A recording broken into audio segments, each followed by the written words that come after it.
मकर राशि जो कि पृथ्वी तत्व की राशि है।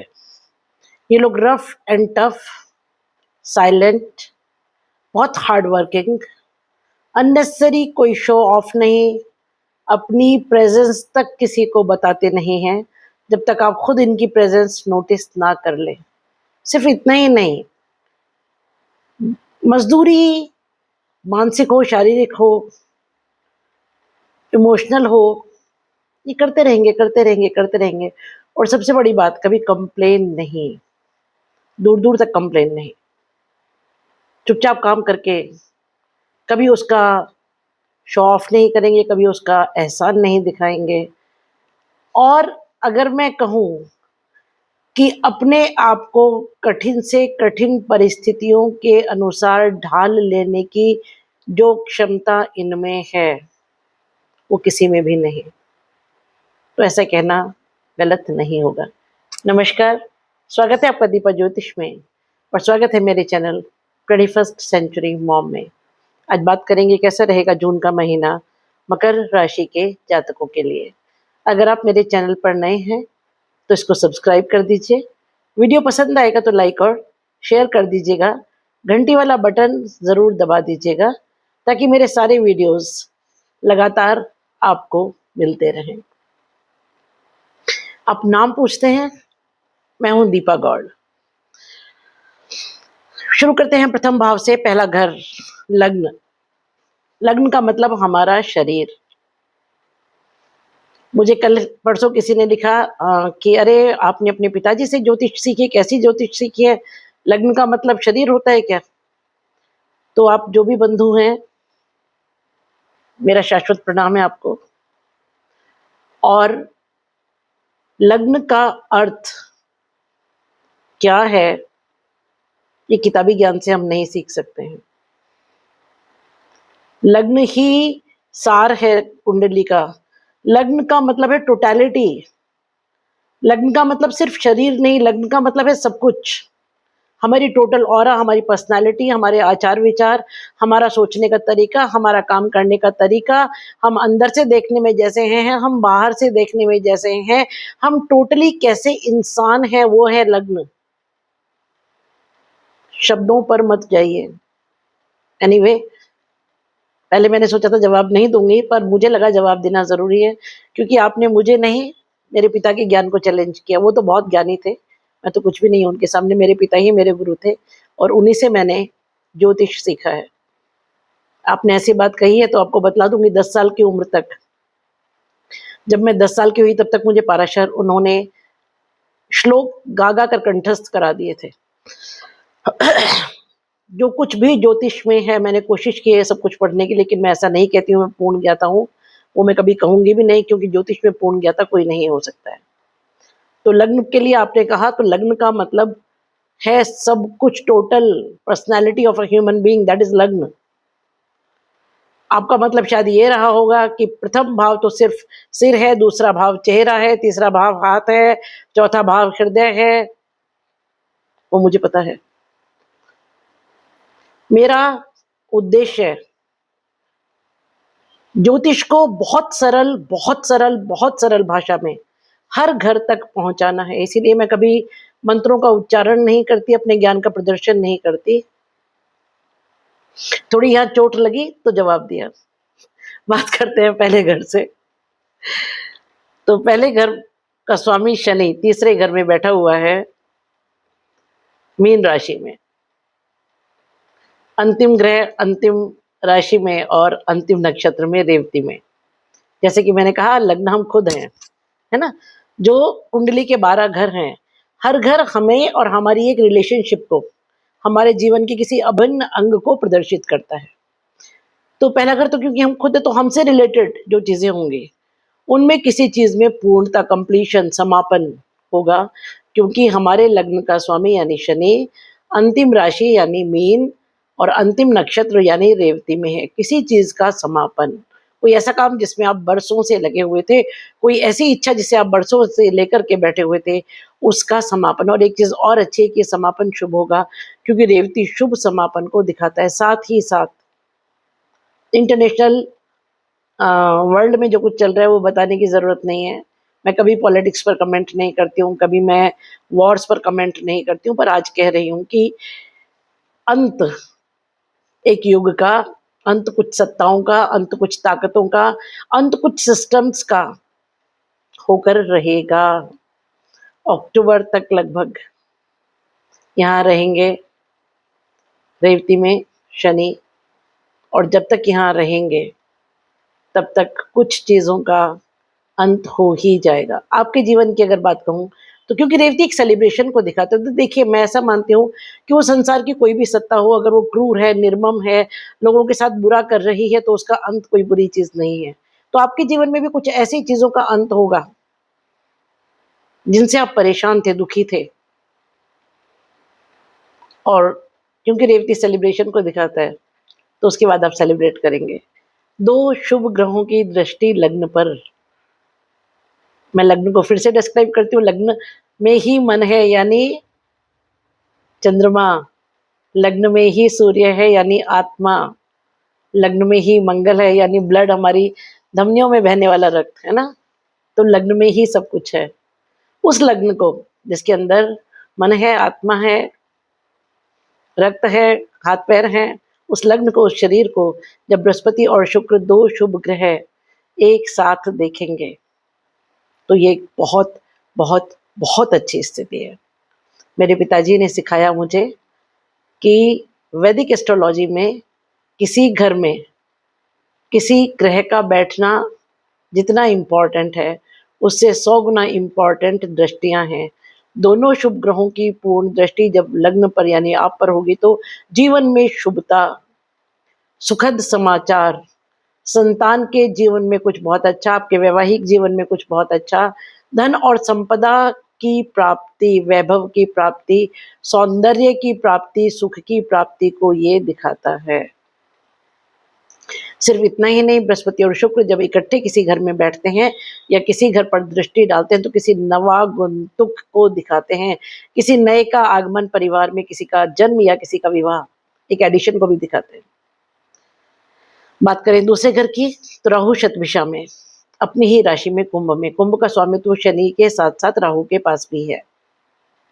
राहु छल, राहु कपट, राहु अमर्यादित सोच, राहु वो जिसके लिए रूल्स हैं ही नहीं, जो रूल्स को मानता नहीं, राहु वो जिसकी कोई सीमाएं नहीं, राहु अनंत, और राहु वो जो जिसके पास एक पिंड नहीं है, पिंड रूपी शरीर नहीं है राहु के पास, है ना?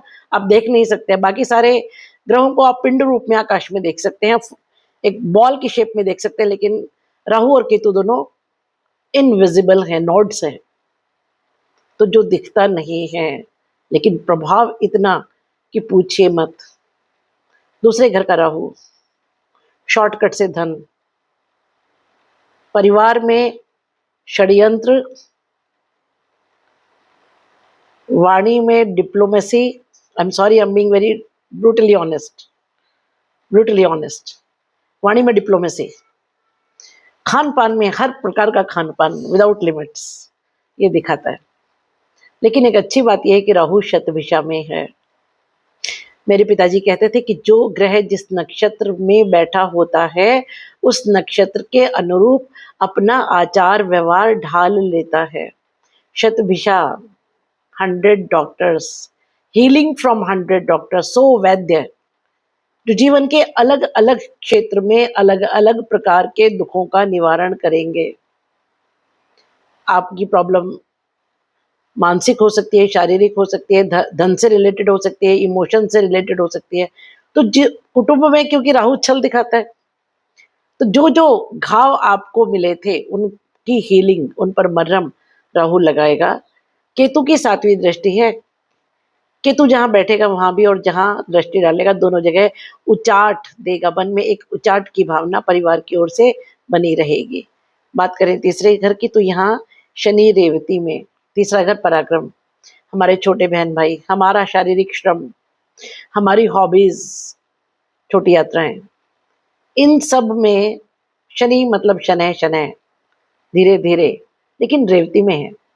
देखिए शनि की जो नेचर है और रेवती की जो नेचर है वो एकदम ऑपोजिट है। शनि हमारे सोलर सिस्टम का ओल्डेस्ट प्लैनेट, एक बूढ़ा ग्रह, बहुत प्रैक्टिकल, फीलिंगलेस, न्यायप्रिय। जिसकी राशि में बैठा है बृहस्पति, वो ज्ञानी, आध्यात्मिकता, विशालता को प्रदान करता है, शुभता को प्रदान करता है।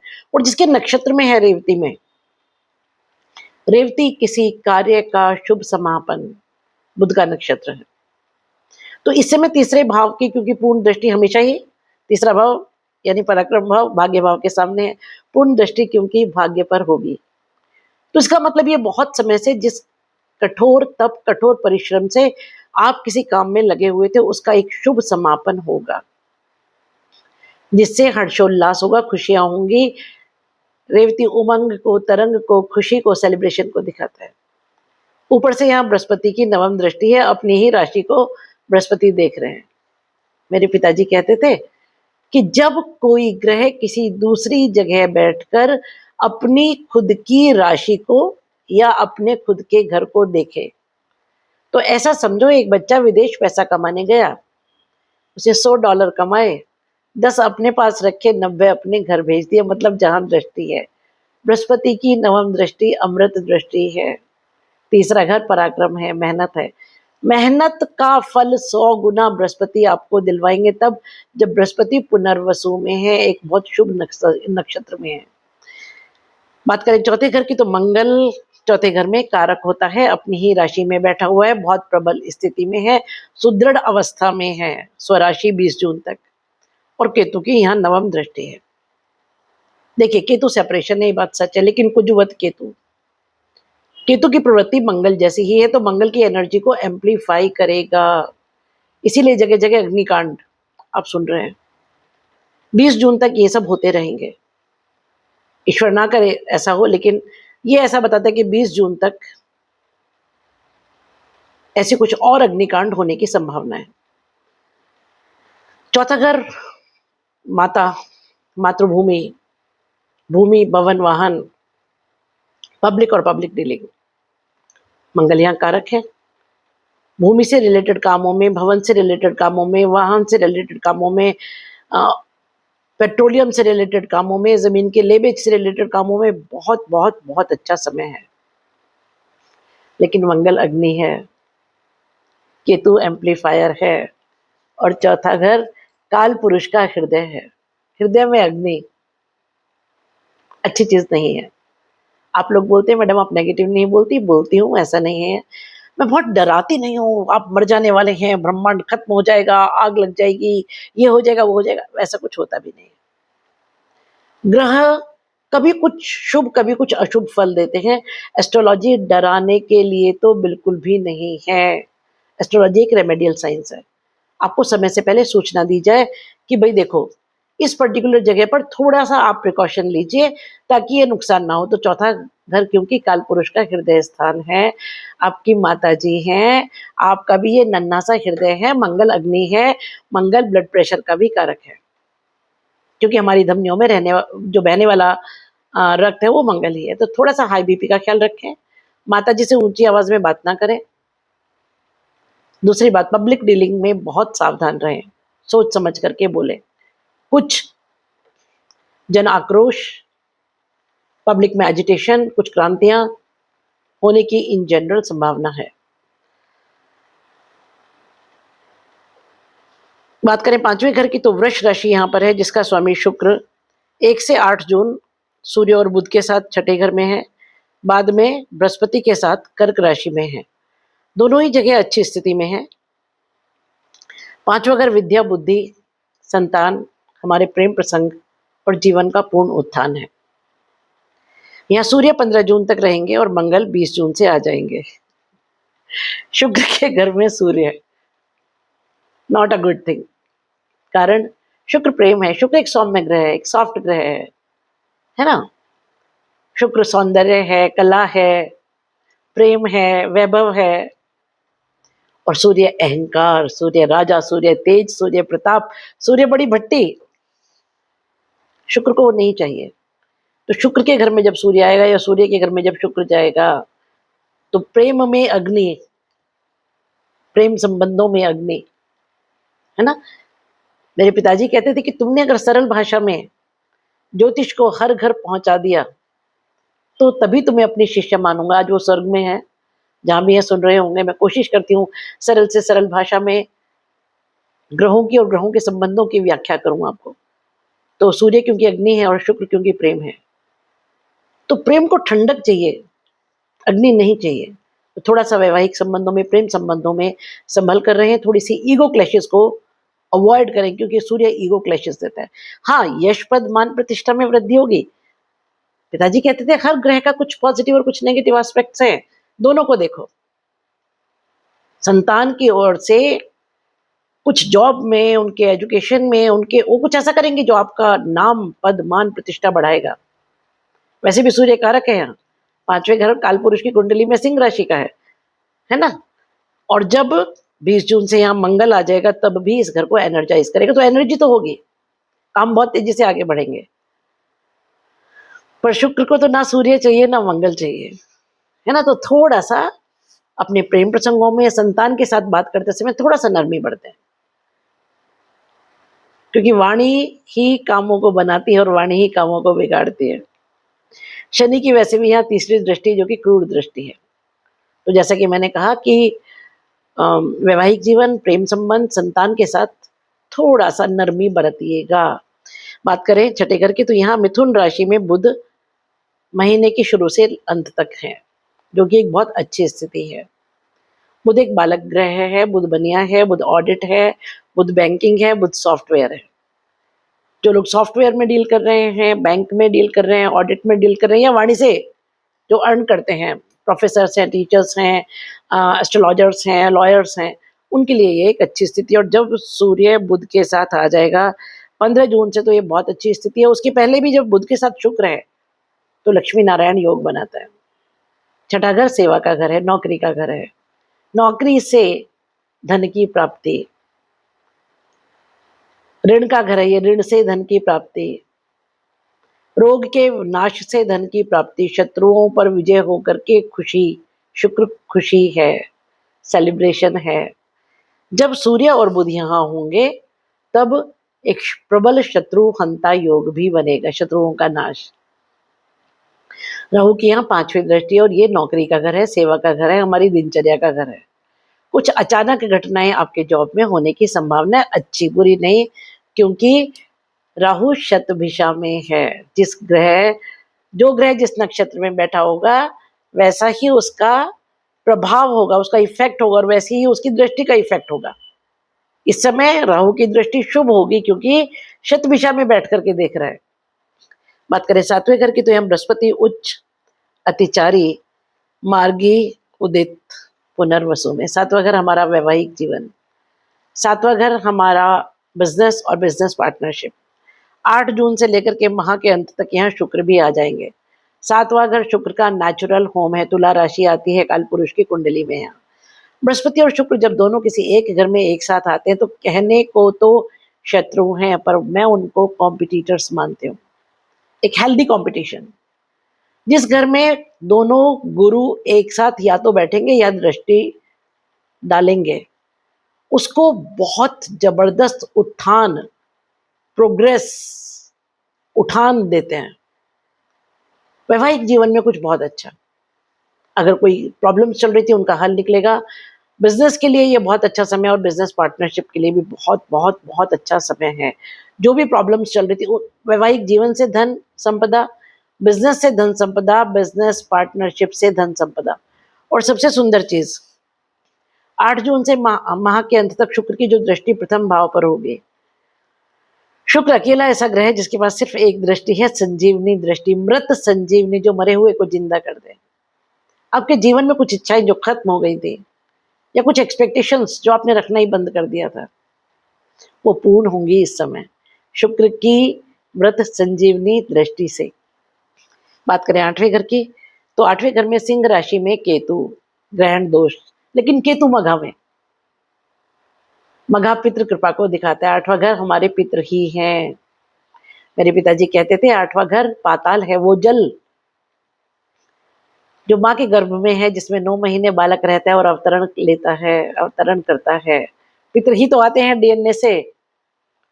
साइंटिफिकली समझिए इसको, हमारा डीएनए तो जाता है बच्चों के ब्लड में या बच्चों की बॉडी में, तो हमारे पितरों का डीएनए हमारे शरीर में या हमारे संतान के शरीर में 8वें घर के थ्रू ही आता है। इस समय पितृ कृपा से बहुत सारी स्त्रियां गर्भ धारण करेंगे और आपके अपने ही पितृ लौट करके आएंगे। अच्छी बात ये है। दूसरी बात ये है कि राहु की 7वीं दृष्टि हमेशा वहां होगी जहां केतु होगा। कुछ सडन इंसिडेंट्स होंगे। केतु यहाँ पर आपको मिनी माइक्रो रिसर्च में लेकर के जाएगा, ऑकल्ट में लेकर के जाएगा, श्रद्धा, जप, तप, तंत्र मंत्र इत्यादि में आप इस समय आध्यात्मिकता में बहुत एक्सट्रीम तक, मेडिटेशन में बहुत एक्सट्रीम तक जाएंगे। बात करें आपके नवम भाव की, तो यहाँ पर कन्या राशि है जिसका स्वामी बुध अपने खुद के घर में बहुत प्रबल स्थिति में बैठा है। भाग्य का स्वामी छठे घर में। देखिए 6, 8 और 12 इनको कुंडली का बहुत अच्छा घर जबकि नहीं मानते हैं, लेकिन भाग्य का स्वामी अपने खुद के घर में बैठा है प्रबल अवस्था में। बात ये उनके साथ भी जो बैठे हैं वो दोनों बहुत अच्छे हैं। शुरू में शुक्र और बाद में सूर्य। 8 तारीख तक शुक्र है और 15 जून से सूर्य है। तो भाग्य इस समय प्रबल साथ देगा। शनि की 7वीं दृष्टि रेवती में रहकर, जब तीसरा घर मैंने डिस्कस किया था तब भी बताया था, अब वापस से बता रही हूँ। कोई ऐसा काम जो आपके भाग्य से घर में सेलिब्रेशन, कुछ खुशियां आप मनाएंगे। बात करें 10वें घर की, तो यहाँ तुला राशि है जिसका स्वामी शुक्र शुरू में छठे घर में, बाद में 7वें घर में, दोनों ही जगह अच्छी स्थिति में है। 10वां घर कर्म स्थान है, छठा घर नौकरी है, 7वां घर बिजनेस है। तो आपको कर्म स्थान पर नौकरी में लाभ, बिजनेस में लाभ, बिजनेस पार्टनरशिप में लाभ, या जो लोग आपके पार्टनर्स हैं उनके साथ उनसे लाभ प्राप्त होगा। राहु की यहाँ 9वीं दृष्टि और मंगल की दृष्टि 20 जून तक है। मंगल 10वें घर में उच्च का होता है। मंगल मेहनत है, 10वां घर कर्म है। बिना मेहनत के कर्म कैसे होगा? आप connect the dots. Astrology is very easy. आप अगर इसको समझने की कोशिश करेंगे तो सचमुच मुश्किल नहीं है। मेहनत तो कराएगा दौड़ दौड़ करके। मंगल 10वें भाव पर दृष्टि है। राहु की 9वीं दृष्टि तब जब राहु शतभिषा में, तो जो प्रॉब्लम से उनका सॉल्यूशन निकलेगा और आप बहुत अच्छा कुछ प्रमोशन या धन प्राप्ति अपने कर्म स्थान पर कर पाएंगे। बात करें 11वें भाव की, तो यहाँ वृश्चिक राशि है जिसका स्वामी मंगल 20 जून तक अपनी ही राशि में बहुत सुदृढ़ अवस्था में है। बाद में जब 5वें घर में जाएगा तो शुक्र के घर में और पूर्ण दृष्टि से तब अपने 11वें घर को देखेगा। तो दोनों ही जगह अच्छी स्थिति है। लाभ का स्वामी जब सुख स्थान में बैठा हो, लाभ से सुख, कुछ चौथा घर हृदय स्थान, कुछ ऐसा लाभ या इच्छा पूर्ति जिससे हृदय को बेहद सुख शांति की प्राप्ति हो। और 5वें घर में जब पूर्ण दृष्टि से अपने खुद के घर को देखेगा तो 11वें घर पर सूर्य की दृष्टि होगी, मंगल की दृष्टि होगी और बृहस्पति की 5वीं दृष्टि होगी। विशेष लाभ और विशेष इच्छा पूर्ति इस माह होने की पूरी संभावना है। बात करें 12वें घर की, इसके स्वामी बृहस्पति हैं और उच्च और अतिचारी होकर के बैठे हुए हैं। मार्गी हैं, उदित हैं, पुनर्वसु में हैं।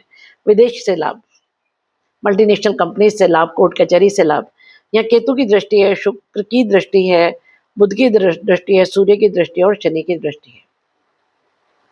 जो आपके मामले उलझे हुए हैं कोर्ट कचहरी में इधर उधर, उनसे निजात आप पाएंगे।